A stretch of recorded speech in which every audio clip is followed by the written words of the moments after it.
So you've connected your OTG, in this case my external drive. I'll cover if you're doing headphones or mic in a second. So in my case, I see my drive just fine with this 2 terabyte. It will show in the My Files app. However, I'm going to plug in another drive from the same company and it's not going to work. So I'm going to plug it in. We could wait 10 years, we're not going to see anything. Sorry for the long intro, but the first fix is just swipe down from the top once and we see unsupported drive. This device doesn't support the drive. Tap the setup in a supported format. Before we do this, I want you to make sure that all of the files on your drive are backed up to your computer. Because if they aren't, when we set this up in a supported format, it's going to wipe all the files, okay? So make sure that you have backed up all of your files, then tap the format option there.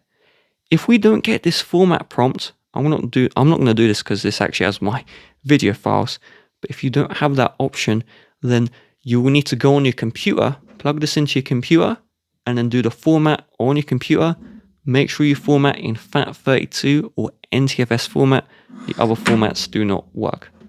Now, if it's not an issue with your devices here, but maybe you're plugging in a microphone to the microphone port or headphones to the headphone port, if this is not working, what we need to look at is the rings. So I plugged in my Apple headphones, but they're not being recognized at all.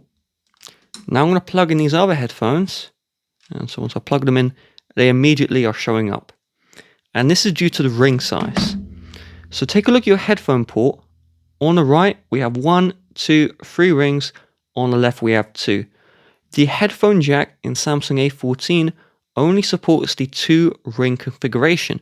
So if we have a 3-ring device, we need to convert it into 2-ring. How do we do that? We will need to search for and buy this TRRS to TRS adapter. So you have them on eBay, you have them on Amazon. The Rode one is the best one personally. I don't use a Rode microphone anymore. I used to use a Rode microphone, but I would recommend getting the Rode adapter. You can always go cheap, but the cheap ones may not work. And so what you do is you connect the TRRS port, which is the 3 rings, into the adapter, and then you connect the TRS part, which is the 2-ring, into the jack, and it should fix it. If you watch this far, and I just haven't covered your device, well, typically if your device isn't automatically showing, it needs this app from Google Play. So many apps have, a app that you can download. So let's say SanDisk. So if I search for the SanDisk, you can see this is where I could view my files on my SanDisk drives. So just search up the company of your drive or company of your mic, company of your device, download the app for it, and use the app instead.